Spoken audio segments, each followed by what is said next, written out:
Baik, perkenalkan terlebih dahulu nama saya Muhammad Fadil Raslihan dengan NIM 3321100053. Saya di sini untuk mengambil tugas biologi 2. Saya akan mengambil judul tentang penerapan ilmu dasar biologi dalam kehidupan. Mari kita masuk ke pendahuluan. Apa sih memahami dasar-dasar mikrobiologi dan inovasi dalam lingkungan? Membahas pentingnya jamur dalam krisis ekologi dan pembersihan lingkungan. Ekologi dalam lingkungan. Jamur sebagai agen bioremediasi meningkatkan kualitas tanah dan peran dalam siklus nutrisi.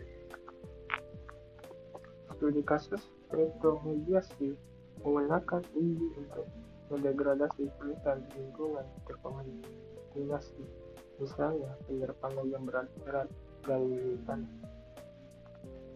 Contoh jamur dalam lingkungan: Chloratus austriacus atau oyster mussel digunakan dalam bioremediasi karena kemampuannya logam berat dan polutan organik.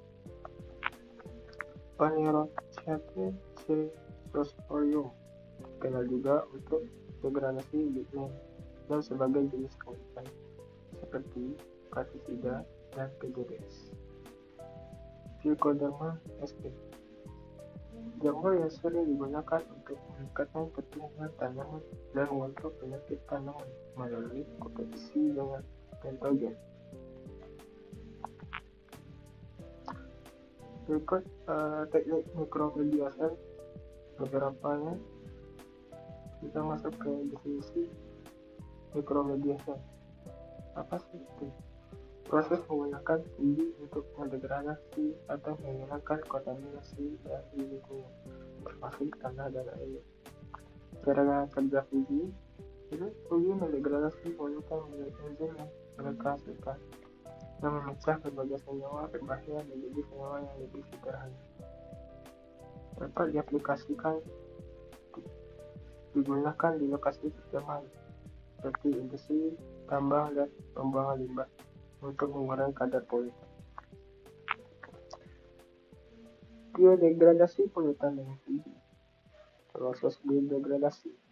Uji mengubah polutan organik dan anorganik menjadi senyawa yang tidak berbahaya atau lebih stabil melalui proses metabolik. Senyawa targetnya yaitu meliputi hidrokarbon, minyak bumi, plastik, pestisida, dan logam berat yang sering menjadi fokus dalam bioremediasi.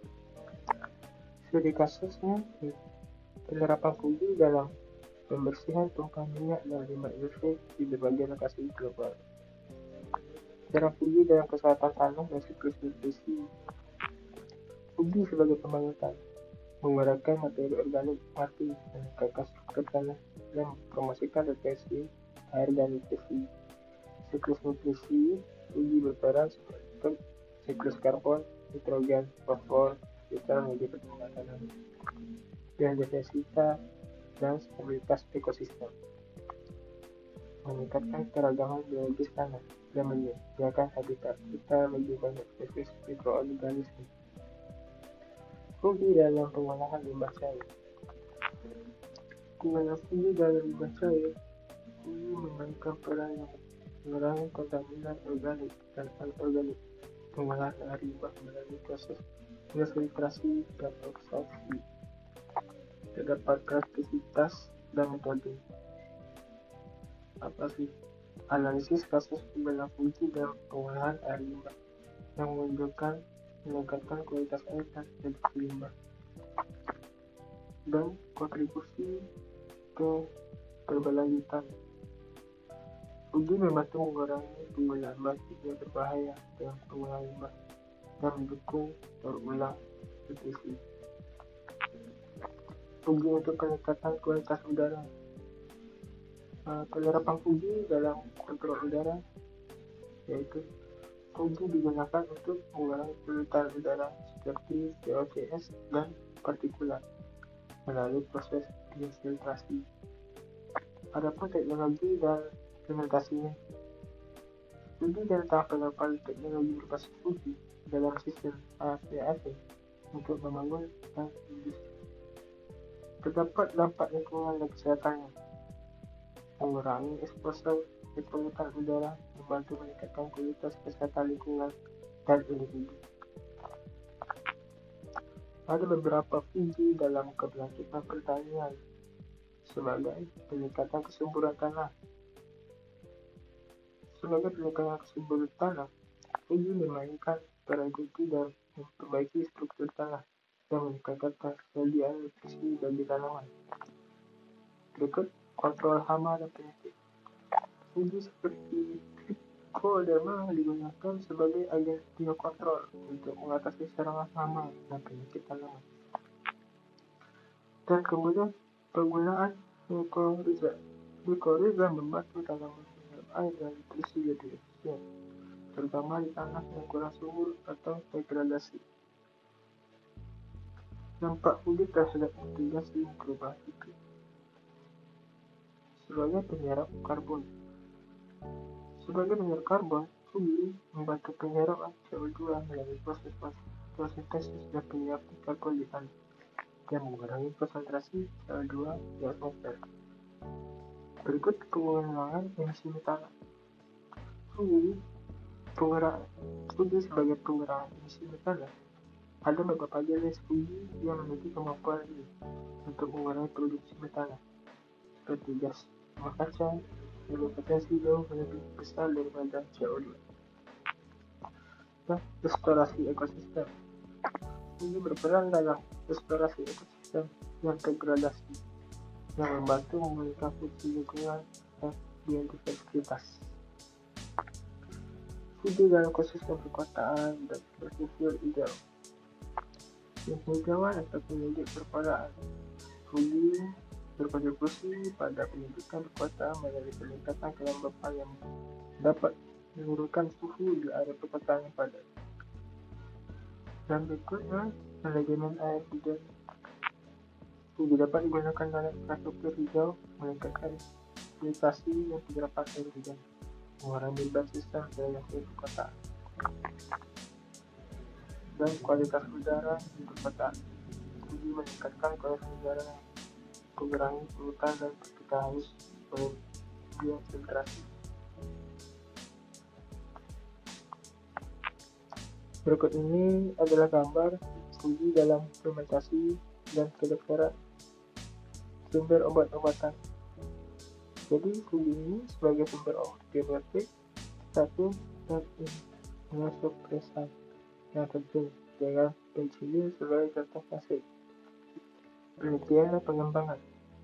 Fungsi bisa dijadikan fokus dalam penelitian untuk mengembangkan terapi baru, termasuk obat anti-kanker dan anti-inflamasi, teknologi biofarmasi. Jadi manfaat rekayasa penyakit pada fungsi untuk memiliki protein dan enzim yang digunakan dalam terapi medis. Di dalam industri pangan dan proses fermentasi. Nah, fermentasi adalah pengolahan pangan. Kopi digunakan dalam pembuatan bir, kopi, keju, memainkan peran penting dalam fermentasi untuk meningkatkan rasa dan tekstur. Jadi penyempurnaan produk pangan. Kopi membantu dalam proses fermentasi yang tidak hanya kekal rasa, tapi juga menambah nilai seperti makanan. Penggunaan Sclerom Canestisium. Jenis ini digunakan secara luas dalam industri pembuatan bir dan roti untuk fermentasi. Fungsi dalam produksi energi dan teknologi biofuel dari fungsi. Fungsi digunakan untuk memproduksi etanol dan biodiesel yang dapat menjadi sumber energi terbarukan dan efisien. Proses pembuatan biofuel dengan fungsi yaitu menggunakan fungsi mengeluarkan limbah pertanian dan biomasa menjadi gula, dan kemudian fermentasi untuk menghasilkan biofuel. Potensi dan tantangan. memiliki potensi tinggi dalam skala industri besar, mengembangkan teknik yang bisa memprediksi default. Berikut adalah kesimpulan dari presentasi yang saya berikan adalah kesimpulannya. Bumi ini memiliki peran penting yang kritikal dalam berbagai sektor lingkungan dan industri, dari berbagai birokrasi hingga produksi tanah. Kontribusi lingkungan bumi bisa memperbaiki kualitas tanah, air, dan udara melalui proses alami yang mendukung keberlanjutan ekologi. Inovasi untuk masa depan, potensi pengembangan teknologi berbasis bumi menemukan solusi inovatif untuk tantangan global seperti perubahan iklim dan kebutuhan energi terbarukan. Baik, ini itu yang bisa saya sampaikan. Mohon maaf atas kesalahan atau adanya kesalahan. Saya tutup. Assalamualaikum warahmatullahi wabarakatuh.